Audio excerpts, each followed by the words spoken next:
إن الحمد لله نحمده ونستعينه ونستغفره ونعوذ بالله من شرور أنفسنا ومن سيئات أعمالنا. من يهد الله فهو المهتد ومن يضلل فلن تجد له وليا مرشدا. وأشهد أن لا إله إلا الله وحده لا شريك له الكريم المنان. وأشهد أن سيدنا محمدا عبده ورسوله المبعوث رحمة للعالمين، سلم عليه وعلى آله وأصحابه أجمعين. أعوذ بالله من الشيطان الرجيم. يا أيها الذين آمنوا اتقوا الله وآمنوا برسوله يؤتكم كفلين من رحمته ويجعل لكم نورا تمشون به ويغفر لكم والله غفور رحيم. أما بعد، إخواني أخواتي الأحبة، mes chers frères et sœurs, يثبتنا الله سبحانه وتعالى قائلا في سورة آل عمران: ولا تهنوا ولا تحزنوا ولا تحزنوا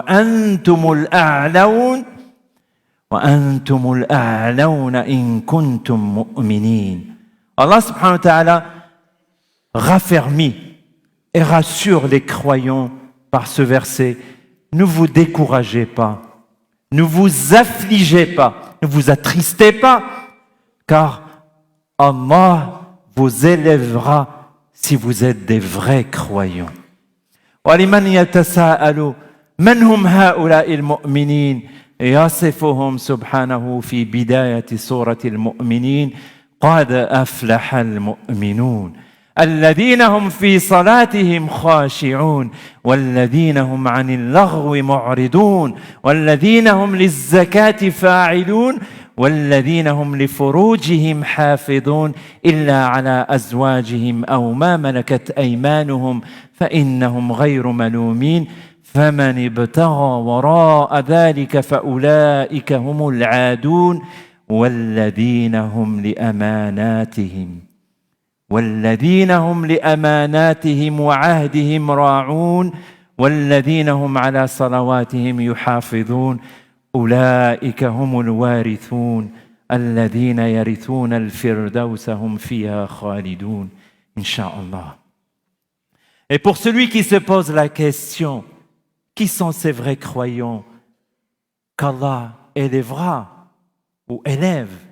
Allah subhanahu wa ta'ala donne leur description dans le début de la sourate, les croyants, en disant: bienheureux en vérité sont les croyants, ceux qui sont humbles dans leur salat, humbles, concentrés dans leur salat, qui se détournent des paroles futiles, qui s'acquittent de la zakat, l'aumône rituelle, qui se préservent de tout rapport charnel illicite, qui préservent les dépôts qui leur sont confiés et honorent leurs engagements et qui s'acquittent de façon assidue de leur salat.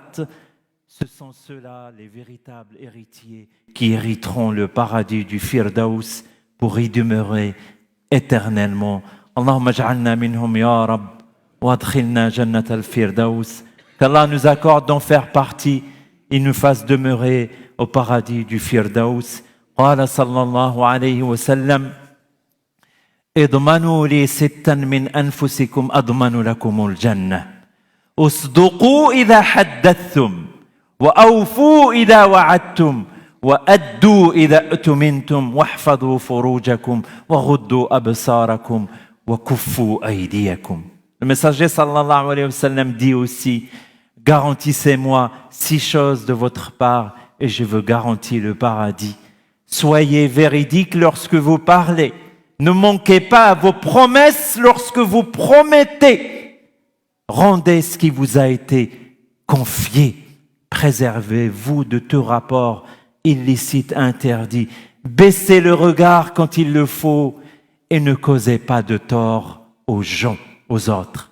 Ibadallah, ma balu aqwamin yasta'iruna ashya'a آلة إصلاح كتاب آنية من أواني أو غيرها ثم لا يردونها إلى أصحابها إلا ما داموا عليهم قائمين ومن الأشخاص كلما أعرته شيئا اعتبره هبة اللهم أصلح خلقنا واغفر لنا نسيانا يا رب.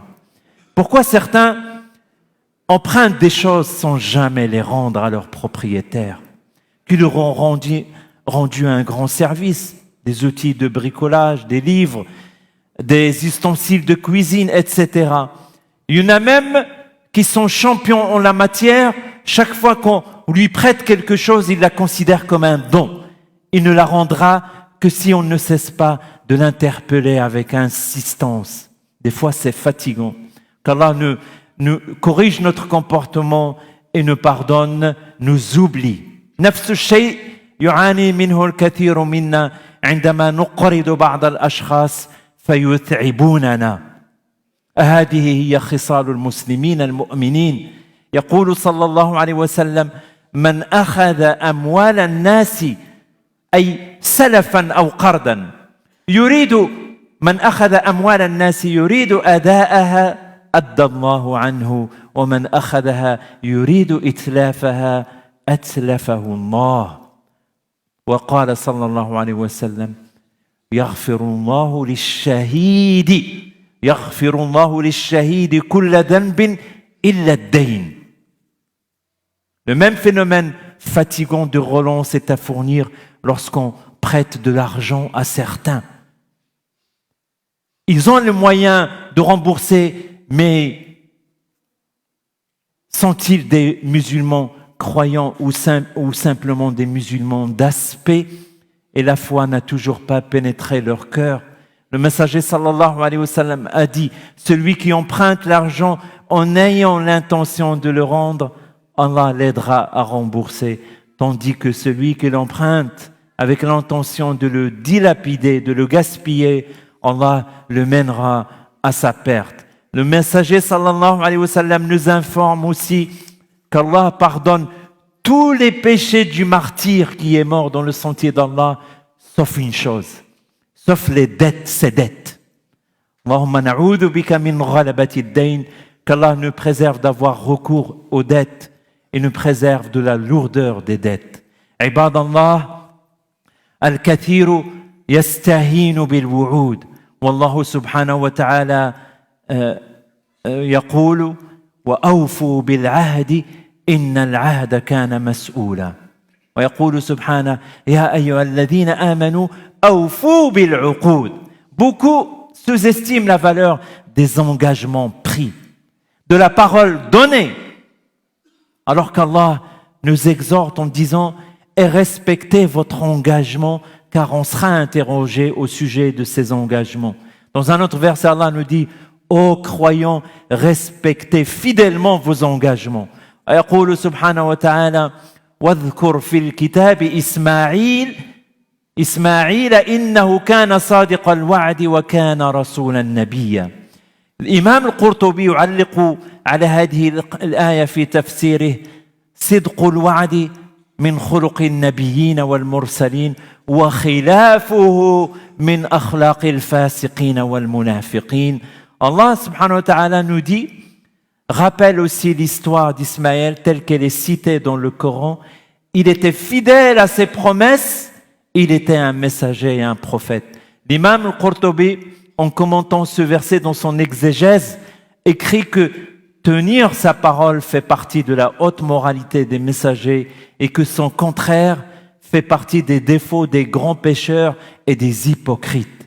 يقول صلى الله عليه وسلم: آية المنافق ثلاث إذا حدث كذب وإذا اؤتمن خان وإذا وعد أخلف.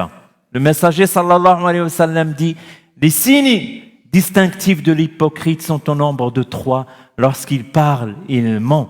Lorsqu'il promet, il viole sa promesse. Et lorsqu'on lui confie un dépôt, un bien, il trahit. Nas'alullah al-Ghafour al-Rahim, l'afwa wal-afia min al-nifaq.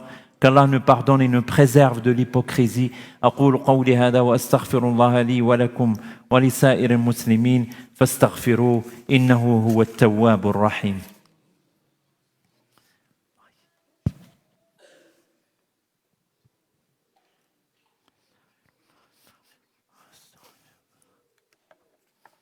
الحمد لله والصلاة والسلام على أشرف المرسلين يقول سبحانه وتعالى يا أيها الذين آمنوا لم تقولون ما لا تفعلون كبر مقتا عند الله أن تقولوا ما لا تفعلون. Allah subhanahu wa ta'ala nous dit dans un verset qui fait très très peur. Ô vous qui avez cru, ô croyants, pourquoi dites-vous ce que vous ne faites pas? C'est une grande abomination pour Allah que de dire ce que vous ne faites pas.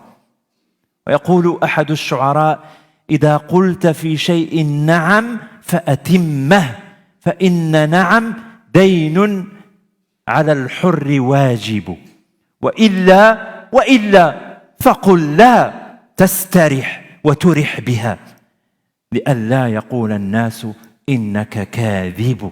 Un poète de façon éloquente dit si tu dis oui à un service, à un rendez-vous, etc., alors respecte cet engagement volontiers.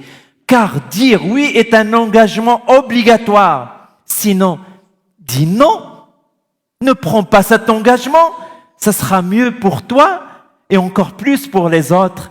Et ainsi, on ne te traitera pas de menteur. عباد الله ما بال أقوام يخلفون مواعيدهم وحتى إذا أتوا متأخرين لا يأبهون حتى للاستسماح. الموعد هو وعد يقطعه الإنسان على نفسه وعهد يلتزم به ويجب عليه الوفاء به حتى لا يندرج في قائمة المنافقين والعياذ بالله. Combien de personnes donnent un rendez-vous sans jamais se présenter? Et celles arrivent en retard, ne daignent même pas s'excuser, comme si c'était normal. Malgré tous les moyens de communication disponibles maintenant, elles ne daignent même pas prévenir de leur retard ou absence et laissent les gens attendre et perdre ainsi leur temps. Un rendez-vous fixé est une parole donnée, un engagement pris, une promesse faite et que l'on doit respecter coûte que coûte, sauf en cas de force majeure pour ne pas être qualifié d'hypocrite. Et ça s'adresse aussi aux professionnels, que des fois ils vous disent qu'ils arrivent et ils n'arrivent jamais, ou alors il faut les relancer 10 000 fois.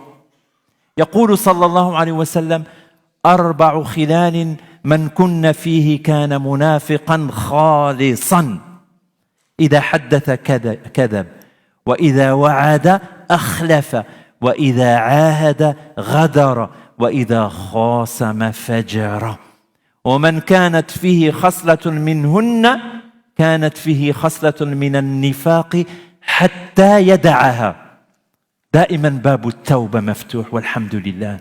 Le messager sallallahu alayhi wa sallam a dit 4 caractéristiques désignent l'hypocrite. Celui qui est imprégné par une d'entre elles montre un penchant pour l'hypocrisie jusqu'à ce qu'il s'en débarrasse. S'il parle, il ment. S'il promet, il ne tient pas sa promesse. S'il conclut un pacte, il le trahit. Et s'il se querelle avec quelqu'un, il transgresse. Il n'y a plus de respect, des insultes dans tous les sens, des paroles. Et on le voit malheureusement entre les familles, ça aussi. Qu'Allah nous préserve, qu'Allah nous améliore. وما أروع التزامنا التزام سيدنا محمد صلى الله عليه وسلم بالمواعيده وحرصه عليها. لذلك عندما أصبح صلى الله عليه وسلم يوما واجما أي حزينا فقالت زوجه ميمونة يا رسول الله لقد استنكرت هيئتك منذ اليوم أي اليوم. قال صلى الله عليه وسلم إن جبريل كان وعدني أن يلقاني الليلة فلم يلقاني لم يأتي جبريل أما والله ما أخلفني. فظل صلى الله عليه وسلم يومه ذلك على هذا الحال ثم وقع في نفسه جرو كلب تحت فسطاط لنا فأمر به فأخرج ثم أخذ بيده ماء فنضخ مكانه فلما أمسى لقيه جبريل فقال له قد كنت وعدتني أن تلقاني البارحة قال أجل ولكننا لا ندخل بيتا فيه كلب ولا صورة. الملائكة لا تدخل البيوت التي فيها كلب ولا صورة.